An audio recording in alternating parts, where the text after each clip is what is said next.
When reviewing the tutorial on the hierarchy operations, we discussed that one of the operation rules of that feature was that a record can be the child of a single parent record. While that might work with the majority of the situations, there are some scenarios where it is desirable to have a record relates to more than one parent. When that is the case, we use shadow records. Shadow records are special records that, like their name indicates, shadow the content of another record.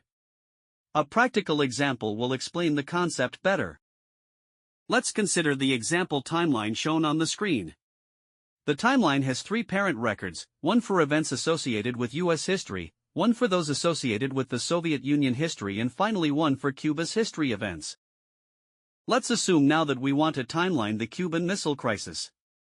You can start by creating a child record for that event under the U.S. history parent.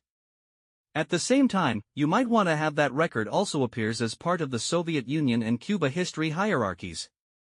We have already created a child record for the Cuba Missile Crisis under the U.S. history parent, and configured it with a very simple description text.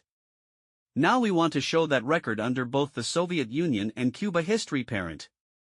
To do that, we will create a shadow record of the Cuba Missile Crisis and associate it with those parent records. To create a shadow record of an event record, you can either right-click on that record and select the shadow option from the menu that appears, or select the record then use the shadow option from the records menu list. A shadow record shares the same attributes as the record it shadows with the exception of the following ones: the color of the records, the tags that are associated with it, the level value as well as the parent record. All the other attributes are disabled and made equal to the original record values. So for this first shadow record, we will change its color to red, replace the US history tag with the Soviet Union history tag, adapt the level value and finally change the parent to the Soviet Union one.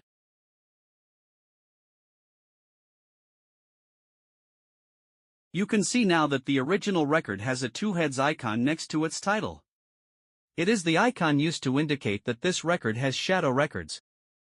The newly created shadow record is a child of the Soviet Union parent and is displayed between two brackets to indicate that it is not a standard record but a shadow one. We can now create a second shadow record for the Cuba history parent.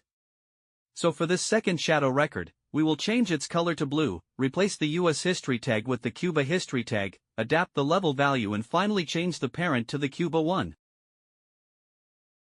Now every time we make a modification to the original records, all its shadow records will change the same way. In our example, we noticed that the end date of the crisis was incorrect and should be modified to October 29th. Let's change that date on the origin record.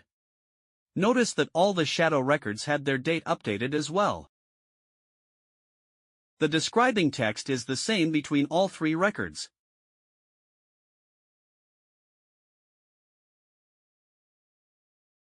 Now if we edit the description text on the original record, all the shadow describing text will be changed as well.